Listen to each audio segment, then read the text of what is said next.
তার মধ্যে আমাদের ভারতীয় জনতা পার্টির সুশাসন দিবস এবং ভারত রত্ন অটল বিহারী বাজপেয়ী, যিনি ভারতীয় জনতা পার্টির প্রথম ভারতবর্ষের প্রধানমন্ত্রী, সেই প্রধানমন্ত্রীর জন্মদিন। এই দিনটা আমরা ভারতীয় জনতা পার্টির পক্ষ থেকে আমরা এই দিনটা পালন করি সুশাসন দিবস হিসাবে। আমরা জানি এই ভারতবর্ষে সুশাসন প্রথম প্রতিষ্ঠিত এবং প্রতিষ্ঠার মাধ্যমে দিয়ে ভারতবর্ষকে এগিয়ে নিয়ে গেছিলেন আমাদের এই ভারতরত্ন ভারতীয় জনতা পার্টির মাননীয় প্রধানমন্ত্রী অটল বিহারী বাজপেয়ী।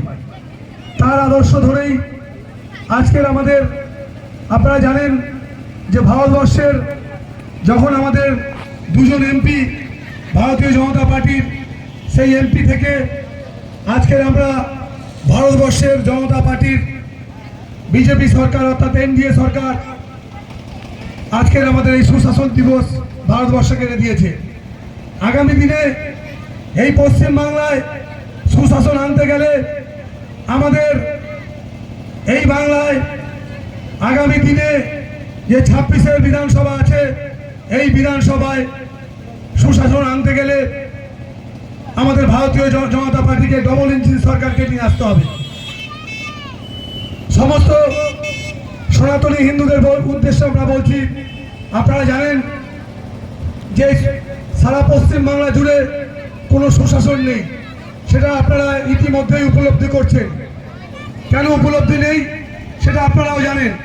তাই এই সুশাসন দিবস আমাদের মাননীয় প্রধানমন্ত্রী অটল বিহারী বাজপেয়ী সারা ভারতবর্ষ জুড়ে দেখাতে চেয়েছিল, যেটা আমরা ভারতবর্ষের মধ্যে একটি অঙ্গরাজ্য পশ্চিমবাংলায় আমরা এখনো পর্যন্ত সুশাসন বলে কিছু পাইনি।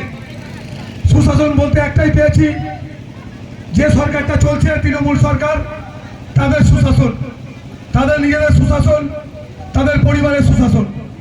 আমরা আজকে জানি যে এখানে আমরা কোনো অসুবিধা হলে থানায় গেলে বা হসপিটালে গেলে বা বিডিও অফিসে গেলে আমাদের কোনো সুরাহা হয় না।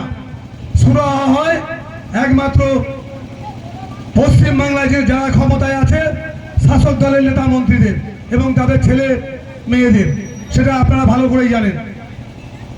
আপনারা জানেন কিছুদিন আগে আমাদের এপার বাংলার প্রতিবেশী রাষ্ট্র বাংলাদেশ, সেই বাংলাদেশে আমাদের সনাতনী হিন্দু দীপু দাসকে নির্মমভাবে পিটিয়ে গাছে ঝুলিয়ে জ্যান্ত আগুন দিয়ে পুড়িয়ে মারছে। আপনারা চাইবেন না যে আমাদের এই পশ্চিমবাংলায় থেকে আওয়াজ উঠুক?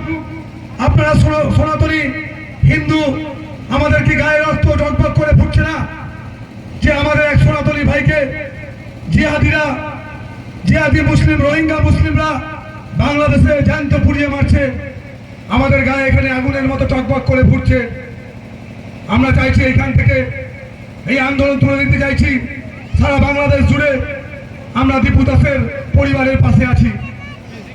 আমাদের বিরোধী দলনেতা আগামীকাল সাগরে গিয়ে বলেছিলেন যে দীপু দাসের একটা পেটিএম আমাদের সোশ্যাল মিডিয়ায় ছাড়া হবে। সেই সোশ্যাল মিডিয়ায় সেখানে আপনারা সনাতনী হিন্দুরা যে যেমন পারেন সহযোগিতা করবেন। আমি তো নিজে সহযোগিতা করব, আপনারাও করবেন।